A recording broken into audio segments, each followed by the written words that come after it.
খিলঞ্জীয়া মুছলমান মানুহখিনি মূল খুঁটিটোৰ পৰা যাতে অসমীয়া জাতি গঠন প্ৰক্ৰিয়া মূল খুঁটিটোৰ পৰা লাহে লাহে আঁতৰি যায়, সেইকাৰণে এচাম উগ্ৰ ইছলামিক মৌলবাদী চিন্তাধাৰা মানুহে এনেকুৱা ধৰণৰ কাম কাজবোৰ কৰি আছে। কিন্তু জাতি গঠন প্ৰক্ৰিয়াত তেওঁলোকৰ যিটো ভূমিকা সদায় আমি নতশিৰে সেইটো স্বীকাৰ কৰিছোঁ আৰু অনাগত দিনতো সেইটো জাতিসত্তাই স্বীকাৰ কৰি যাব। কিন্তু এনেকুৱা মানুহবোৰৰ ওপৰত ব্যৱস্থা কোনে ল'ব লাগিব? মুখ্যমন্ত্ৰীয়ে ল'ব লাগিব, চৰকাৰে, প্ৰশাসনে। এতিয়া পুলিচ প্ৰশাসনে বীৰ লাচিত সেনা ল'ৰাবিলাকক পাঠাককৈ ধৰিব পাৰে, 5 মিনিটত আহি ঘৰৰ পৰা উঠাই গ্ৰেপ্তাৰ কৰি জেললৈ পঠিয়াব পাৰে। ইহঁতক থানাৰ লকআপৰ ভৰাই দুচাত দিয়াত কি আপত্তি আছে, এনকাউণ্টাৰ কৰি দিয়াত কি আপত্তি আছে, তাক লৈ আমাৰ মুখ্যমন্ত্ৰীলৈ প্ৰশ্ন আছে।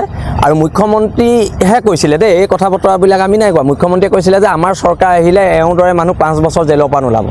এতিয়া সেইটো মুখ্যমন্ত্ৰীয়ে কৰি দেখুওৱাৰ সময়, আৰু যদি নোৱাৰে তেতিয়া মুখ্যমন্ত্ৰীয়ে কওক বীৰ লাচিত সেনাই কৰিব। কথা বতৰাবোৰ এনেকুৱা।